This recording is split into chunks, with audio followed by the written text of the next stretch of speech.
दूसरे की थाली में घी हमेशा ज़्यादा ही नज़र आता है। ऐसा ही कुछ हमेशा होता है बहुओं के साथ भी।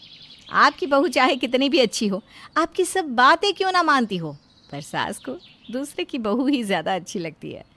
और क्या हो जब आपके पड़ोस में ही ऐसा कोई रहने आ जाए जो आपकी सास की नज़रों में हीरा हो।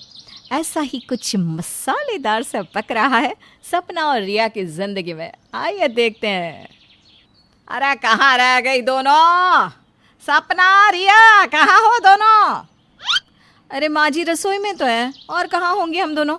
हाँ, रसोई में बैठ के गप्पे ही तो मारने हैं तुम दोनों को, और काम ही क्या है? अरे माँ जी, इतना सारा खाना बनाना होता है, सब्जी, चावल, सलाद, रायता, रोटी। गप्पे लड़ाने का वक्त कहाँ है? बस बहाने बनवा लो तुम दोनों से। वो गुप्ता जी की बहू देखिए, अकेली है फिर भी कितना काम करती है। यहाँ तुम दो हो फिर भी ये नहीं हुआ वो नहीं हुआ, अभी ये बाकी, अभी ये नहीं बना। लो, हो गई शुरू उनकी दूसरी बहुओं की तारीफ। और इन्हें काम ही क्या है भाभी? क्या खुसड़ पुसड़ कर रही हो दोनों? अरे कुछ नहीं माँ जी, बस हम यही बात कर रहे हैं कि खुद को कैसे बेहतर बनाएं। हाँ, जिससे आपको हमसे शिकायत ही ना हो। हाँ, सोचो सोचो, बहुत कमियां है तुम में। शीला को बस मौका चाहिए था अपनी बहुओं को ताने मारने का। ये तीनों बात कर ही रही थी कि अचानक किसी ने दरवाजे पर दस्तक दी। कौन है? कौन हो तुम? पहले तो कभी तुम्हें देखा नहीं यहाँ। पहले तो आप मुझे ना अपना आशीर्वाद दीजिए माँ जी। कहते हैं कि बड़ों का आशीर्वाद बहुत ज़रूरी होता है। हाँ, खुश रहो खुश रहो। मैं इशिका हूँ माँ जी, हम आपके पड़ोस में रहने आए हैं। अच्छा अच्छा, शर्मा जी जो उस दिन मकान देखने आए थे, तुम उनकी बहू हो?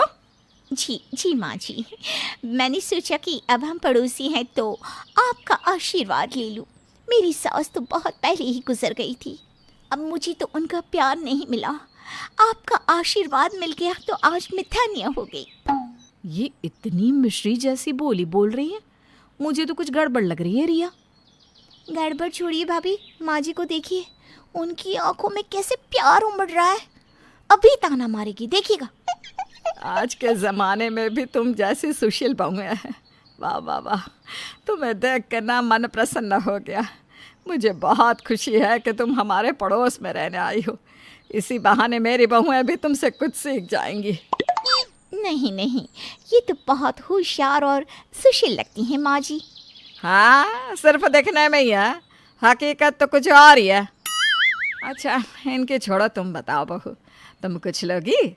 नहीं नहीं माँ जी, मैं बस चलती हूँ, घर में खाना भी तो बनाना है, बाबूजी के पैर भी दबाने हैं। वाह वाह वाह, कितनी सेवा करती है अपने ससुर जी की। शाबाश बहू, शाबाश। अच्छा माँ जी, चलती हूँ मैं। चल चल, हम भी अंदर चलते हैं, इससे पहले कि गोलियां शुरू हो जाए। हाँ हाँ, निकलो यहाँ से भाभी। क्या किस्मत है शर्मा जी की, इतनी अच्छी सुशील बहू मिली है उन्हें। और एक मेरी बहू है, भागने की फिराक में ही होती है कि कहीं सास कुछ कह ना दे। अरे जाओ जाओ, भागो यहाँ से। नहीं नहीं माँ जी, हम तो यहीं खड़े हैं, आप कहिए ना। आपका बोलना तो कोयल से भी मीठा है, आप कहिए ना, हम सुन रहे हैं। वही तो बात है ना, तुम सिर्फ सुनती हो, मानती कहाँ हो। शीला को तो पहले से अपनी बहुएं कुछ खास पसंद नहीं थी, और इशिका के पड़ोस में रहने आने से सपना और रिया की मुश्किलें और भी ज़्यादा बढ़ गई। अरे इशिका बहू, यहाँ आओ, क्या लेकर आई हो? माँ जी, आज ना मैंने घर में सत्यनारायण की पूजा की थी, तो बस आप सबके लिए प्रसाद लाई हूँ। वाह वाह बहू वाह। अरे सपना, रिया, कुछ सीखो इशिका से। तुम दोनों को तो मैंने कभी पूजा पाठ करते देखा ही नहीं। इसे देखो, इतने बड़े शहर से है, दिल्ली से, इतनी पढ़ी लिखी है, फिर भी भक्ति पूजा पाठ में कितना मन लगता है इसका। हाँ माँ जी, सीख रहे हैं हम। इशिका, इन दोनों को भी कुछ सिखाओ ना। इन दोनों को तो ना कोई भजन आता है ना कोई आरती। सीख जाएंगी माँ जी। आप ये लीजिए प्रसाद, मैंने बनाया है, हलवा पूरी है आपके लिए, कम मीठा रखा है। देखो देखो, ये तो कुछ दिन पहले आई है और कितना ख्याल है इसे मेरी सेहत का। और एक तुम दोनों बोल बोल के थक गई हूँ कि कम तेल में खाना बनाओ, कम मीठा रखो, पर नहीं, कम तेल वाला खाना खुद को पसंद नहीं, और मिर्च डालो और तेल डालो करती रहती हैं। और नहीं तो क्या, खुद एक्स्ट्रा मीठा डलवाती रहती है सब में, और इशिका के सामने हमें सुना रही है। फिर चालू हो गई तुम्हारी खुसड़ पुसड़। नहीं नहीं माँ जी, हम तो बस सोच रहे थे कि कब आपकी आरती करेंगे हम। क्या? अरे भाभी का मतलब कब घर में आरती और पूजा करे, ऐसे माँ जी, ऐसे। रहने दो, तुम दोनों से होगा भी नहीं। तुम दोनों तो बस वो सास बहू वाले सीरियल देखती रहो। आपको देख लिया यही काफ़ी है माँ जी। क्या कहा? मतलब आप बिल्कुल सही कह रही हैं माँ जी, हमें इशिका से कुछ सीखना चाहिए। नहीं तो क्या। माँ जी अब मैं चलती हूँ, मुझे मंदिर भी तो जाना है, वहाँ भी प्रसाद चढ़ाना है।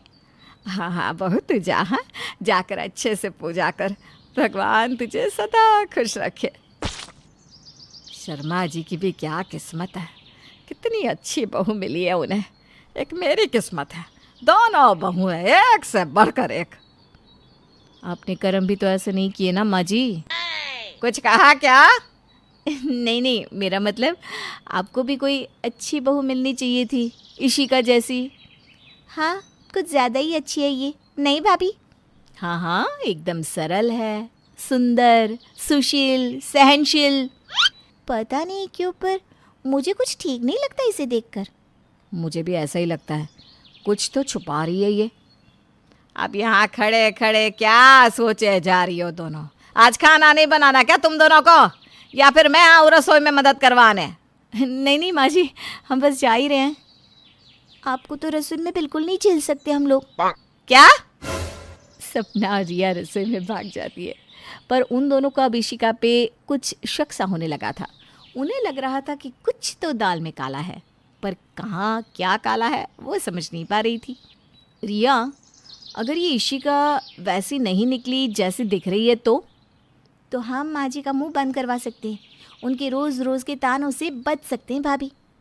पर अगर सच में ये सुशील ही निकली तो क्या, जैसे आज तक सुनते आए हैं आगे भी सुन लेंगे। ठीक है, ये भी सही है। तो कल से हम इशिका पर नज़र रखेंगे, ठीक है भाभी? ठीक है, डन। सपना और रिया ने तय तो कर लिया कि वो दोनों इशिका पर नज़र रखेंगी। अब क्या इशिका सच में एक आदर्शवादी बहू है, या फिर दाल में कुछ काला है?